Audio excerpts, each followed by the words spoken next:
Assalamualaikum viewers. First of all, I would like to introduce myself. My name is Ramsha Rafiq and I'm going to tell you about vernalization.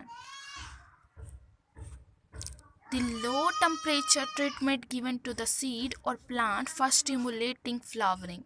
वो लो temperature treatment जो seed या plant को दिया जाता है flowering को stimulate करने के लिए। इन शॉर्ट में मैं आपको बता सकती हूँ कि किसी भी सीड या प्लांट को में फ्लावरिंग करवाने के लिए जो लो टेम्परेचर ट्रीटमेंट सीड या प्लांट को दिया जाता है उस प्रोसेस को उस फिनोमिना को वर्नलाइजेशन कहते हैं।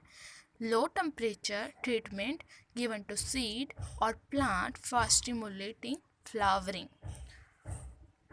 Biennial and perennial plants stimulate flowering by exposure low temperature। यानी जो बाइनियल प्लांट है और पेरेनियल प्लांट है वो स्टिमुलेट करते हैं फ्लावरिंग को by exposure to low temperature. अगर उन्हें हम लो टेम्परेचर दें तो वो स्टिमुलेट करते हैं फ्लावरिंग को, मतलब ये वर्नलाइजेशन को ओबे करते हैं। बाइनियल और पेरेनियल प्लांट्स, अब हम इनके बारे में भी देख लेते हैं कि ये क्या होते हैं। पहले हम डिस्कस करेंगे बाइनियल प्लांट्स के। क्वालिटेटिव वर्नलाइजेशन, हम बाइनियल प्लांट्स को क्वालिटेटिव वर्नलाइजेशन भी कहते हैं। ये क्यों कहते हैं मैं आपको ये भी एक्सप्लेन करती हूँ। जब लफ्ज़ इस्तेमाल होता है ना बाइनियल प्लांट, तो it's mean the 2 time growing season. उन प्लांट्स का जो ग्रोइंग सीजन है वो साल में 2 दफ़ा है। It's grow season first growing season winter before winter. जो पहला जो ग्रोइंग सीजन है वो सर्दियों से पहले होता है। द सोन इन समर, जब जो है गर्मियों में सीड को बोया जाता है। फिर उसमें से वेजिटेटिव जो है बॉडी निकलती है और फूड स्टोर के लिए रूट भी निकलती है। फिर सेकंड सीजन स्टार्ट होता है, वेजिटेटिव बॉडी डाई हो जाती है and the root rise new seed and flower. अब सेकंड सीजन आएगा, वेजिटेटिव जो बॉडी बनी थी फर्स्ट सीजन में वो डाई हो जाएगी। जो फर्स्ट सीजन में रूट बना था वो उसके अंदर फूड स्टोरेज था, वहाँ से जो है वो नया सीड या फ्लावर जो है वो राइज हो जाएगा और उसको हार्वेस्ट कर लिया जाएगा स्प्रिंग में। मैं दोबारा से इसको रिकैप कर देती हूँ, मैंने क्या बताया बाइनियल प्लांट्स में। फर्स्ट ऑफ ऑल जो बाइनियल प्लांट्स हैं वो कैसे होते हैं, जो साल में 2 दफ़ा ग्रोइंग सीज़न हो, जिनमें साल में 2 दफ़ा ग्रो होना होता है। तो इस तरह के जो प्लांट हैं उनमें क्या होता है कि जो पहला ग्रोइंग सीज़न होता है वो सर्दियों से पहले होता है, यानी गर्मियों में उनके जो सीड्स हैं वो सोन कर दिए जाते हैं, बो दिए जाते हैं। फिर उससे क्या होता है, वेजिटेटिव बॉडी निकलती है और एडवेंटेशियस रूट भी निकलती है।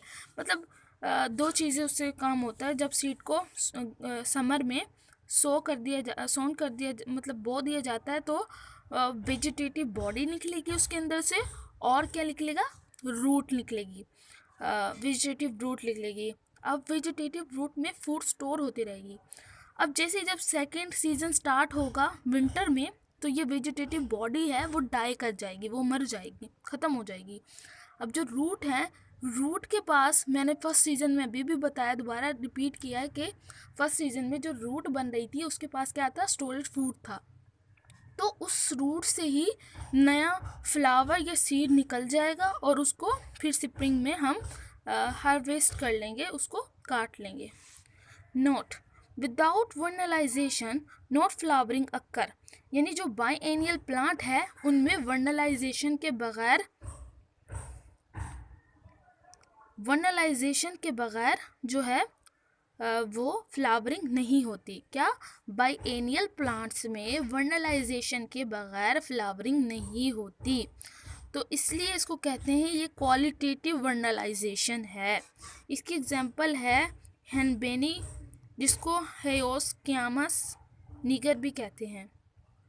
इसकी एग्जांपल है बाइएनियल प्लांट की हैनबेनी। ये विदाउट वर्नलाइजेशन फ्लावरिंग नहीं देगा। नेक्स्ट चलते हैं।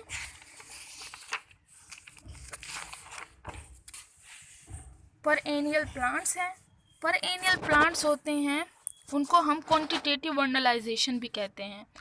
इसमें क्या होता है, सिर्फ एक ग्रोइंग सीजन होता है। I hope this visible. First growing season होता है और ये विदाउट वर्नलाइजेशन फ्लावरिंग भी नहीं करते, बट वर्नलाइजेशन करते हैं ये, but vernalization flowering earlier occur.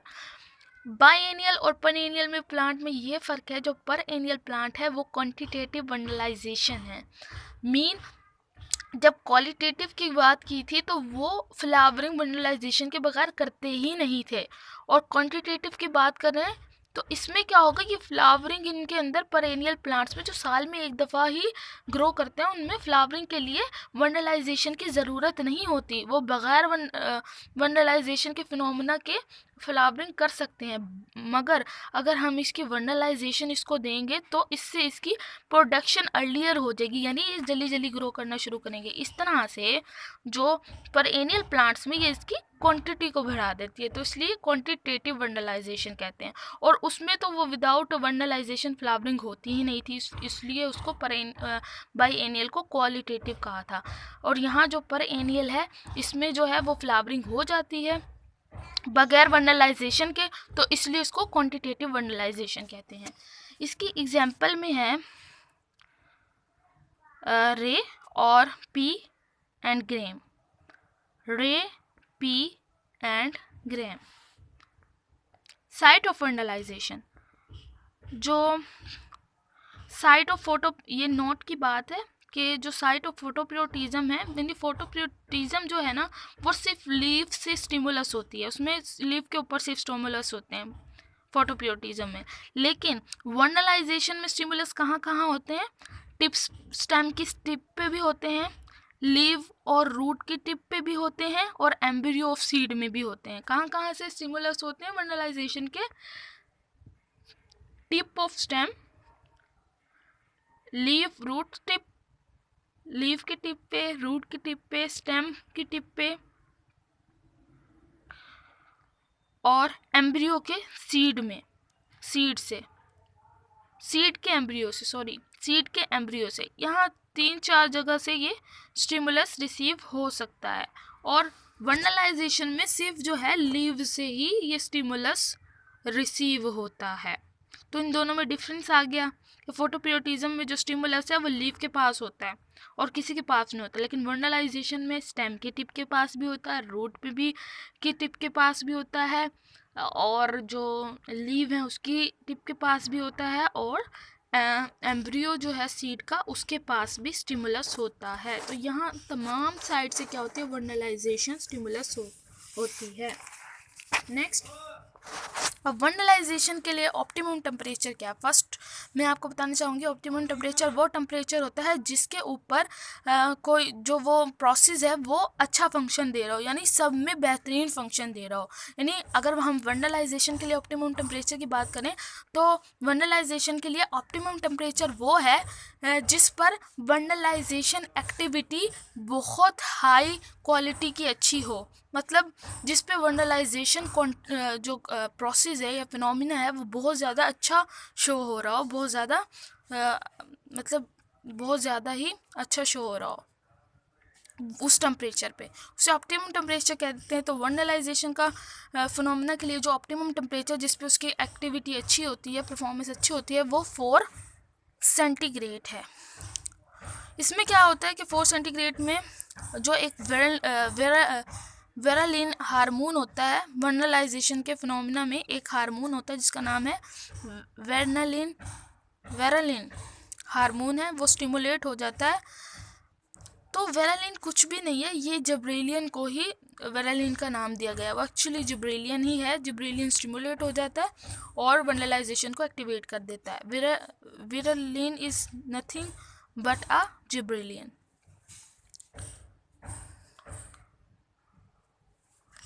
वेरालिन gibberellin को ही कहते हैं। Photoperiodism and vernalization both synchronize reproductive behavior of plant with environmental reproduction at favorable condition of year। यानी जो फोटोपियोटिज्म है और वर्नलाइजेशन है, ये दोनों ही चीज़ें जो प्लांट के जो रिप्रोडक्टिव बिहेवियर है विद इन्वायरमेंट के साथ उसको बैलेंस करती हैं। यानी प्लांट ने कब जो है वो फ्लावरिंग करनी है, कब नहीं करनी, इन्वायरमेंटल कंडीशन को देखते हुए तो ये इस चीज़ को जो है वो मेंटेन रखता है। इस तरह से जो अनफेवरेबल कंडीशन में प्लांट ग्रो नहीं करेगा और उसको जो है वो अगर वो अनफेवरेबल कंडीशन में ग्रो कर गया तो वो सर्वाइव नहीं कर सकेगा। तो इसलिए ये एनवायरनमेंट में और रिप्रोडक्टिव बिहेवियर ऑफ प्लांट में मेंटेनेंस को बरकरार रखती है। Serve to synchronize reproductive behaviour of plant with environment, ensure reproduction at favourable condition of year, reproduction को फेवरेबल टाइम पे करवाती है। Ensure same member of the same species, तो इनकी वजह से क्या होता है, जो सेम मेंबर होते हैं सेम स्पीसीज़ के वो एक ही वक्त में फ्लावरिंग करते हैं, जिससे क्रॉस पोलिनेशन जो है वो इनकरेज होती है और जेनेटिक वेरिएशन आती है। मीन क्या, अब सब जो हैं काफ़ी सारे स्पीसीज़ हैं, काफ़ी सारे मेंबर हैं किसी एक ही सेम स्पीसीज़ के, तो उसमें जो फ्लावरिंग होगी वो एक ही टाइम पे होगी। यानी मेंबर तो काफ़ी सारे लेकिन हैं एक ही स्पीसी के, तो उसमें जो रिप्रोडक्शन है वो एक ही वक्त में होगा, एट ए टाइम होगी सब में। तो इससे क्या होगा कि सब के जो पोलन्स वगैरह वो एक दूसरे के ऊपर जाएंगे, तो इस तरह से क्रॉस पोलिनेशन का चांसेस बढ़ जाएगा। पोलन जो है वो क्रॉस जो है पोलन ग्रेन जो करना शुरू हो जाएंगे। मीन जो पोलिनेशन है उसमें क्रॉस पोलिनेशन का चांसेस बढ़ जाएगा। यानी एक फ्लावर है उसके पोलन दूसरे फ्लावर पे जाएंगे, दूसरे फ्लावर उसके पोलन दूसरे फ्लावर में जाएंगे, क्योंकि सबके reproduction flowering at a same time हो रही है। तो इससे क्रॉस पोलिनेशन के चांसेस बढ़ जाएंगे और जेनेटिक वेरिएशंस आएंगी।